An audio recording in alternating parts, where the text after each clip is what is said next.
Hey there, welcome to the latest episode of Hiker Homily. It's been a little while, but I've been able to post a few hiking posts because we got a little bit of that done in the end of summer, beginning of fall type of stuff going on. Hope you enjoyed those. So, for this Hiker Homily, I want to talk about a couple of pieces of advice that were kind of big, especially when I started backpacking, but I still see them floating around now, and they're not really good. It's not good advice, so it's just not. So let's go over those couple of things. The first one is the old adage for backpacking, anyway. Pardon me. Of I'd rather have it and not need it than need it and not have it. And I got to say that is often good advice, but not necessarily always for backpacking, and not always good as a blanket rule. You know what I mean? You have to be a little more specific. There are a few things that I totally agree with on that topic. A first aid kit, even if I'm just solo backpacking by myself, I'm going to have at least a small first aid kit. And I was trained, and I was an instructor in first aid, wilderness first aid, and first responder first aid. I used to teach the classes in my previous career to the first responders, all the basic first aid stuff, and AED and resuscitation and all that kind of stuff.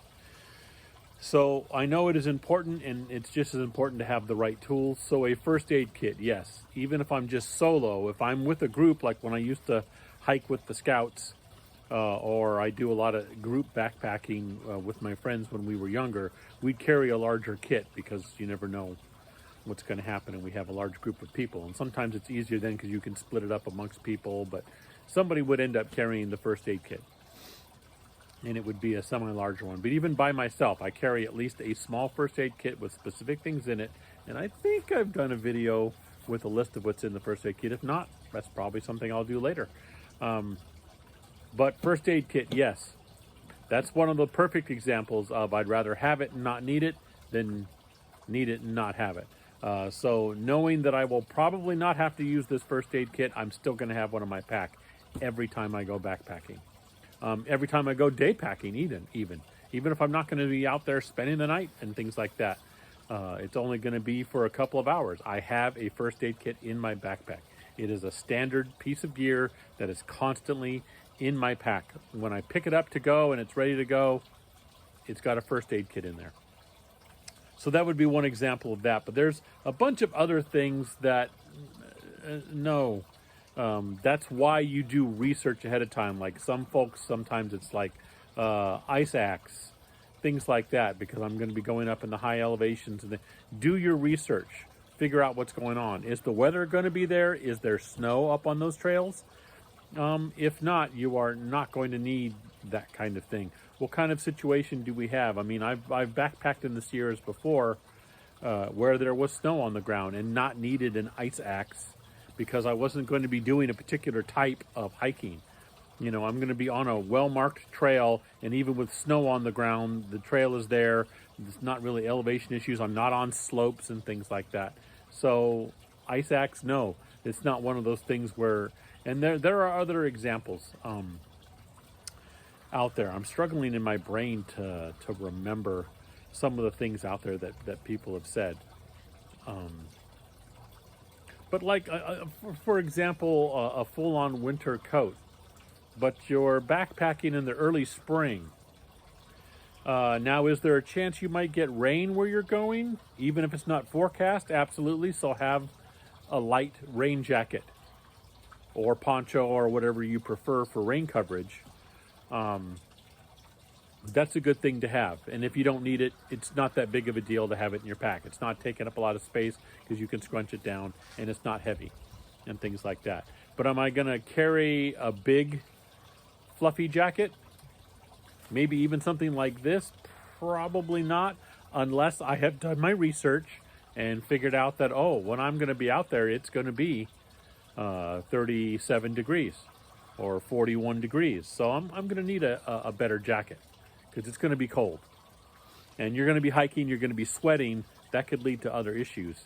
If you get moisture on you from sweat and then it's cold, you're looking at things like hypothermia very quickly and stuff like that. So yes, have it because you're probably going to need it.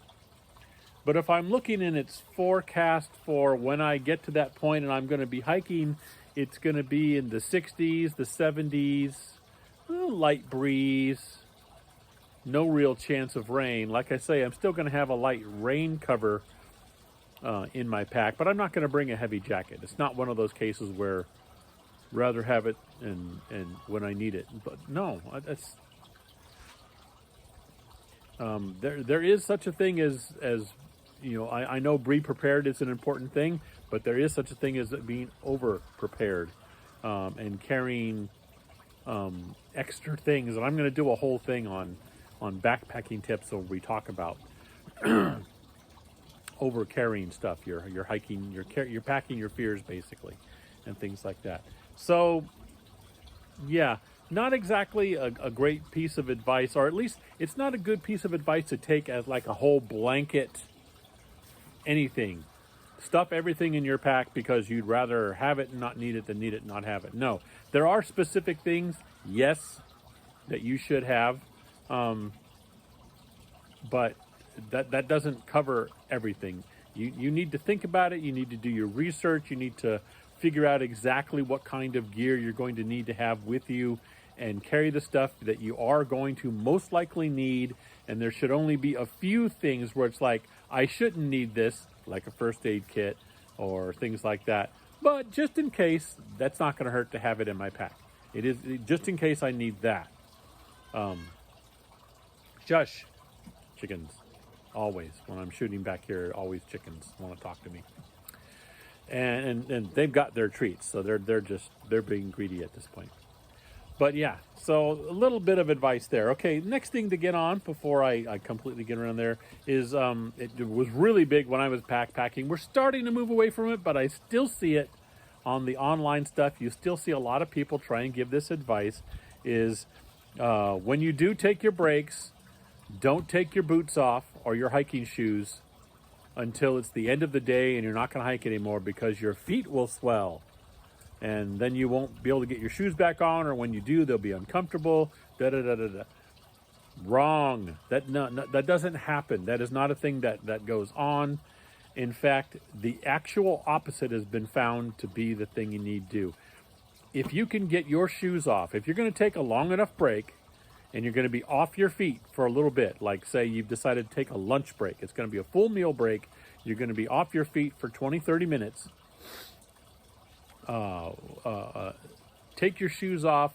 At the very least, unlace them, let them loosen up. But if you can, take your shoes off, stretch your feet out, scrunch those toes, get some stretching in there, give them a little rub, get some blood flow in there, make sure everything's all right. That's also a perfect time to double check.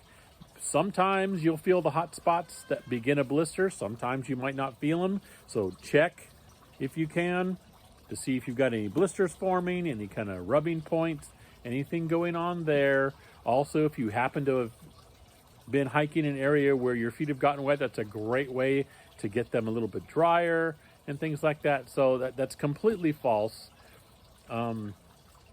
If your feet are swelling up, there's something else going on there, and it has nothing to do with whether your shoes are on.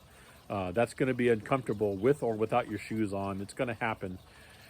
And taking your shoes off isn't going to just suddenly cause it. If your shoes are so tight that it's not letting your blood flow into your feet, so that when you take the shoes off, they suddenly swell up because all of a sudden all the blood's gone, finally gets there, your shoes are too tight. Holy mackerel. But there's a lot of care that your feet, you're hiking, you're walking on your feet. They are your most important tool when it comes to hiking. You can talk about how you need to have this, you have that. Your feet have to be in good shape to hike. Otherwise, you're not enjoying the hike if you're constantly in pain or something's going on. So take care of them. And one way to take care of them is, yes, if you're going to be on a semi-extended break for more than a couple of minutes, take those shoes off. Relax your feet. Get them in the sun if you can, whatever. But it is a good thing to do.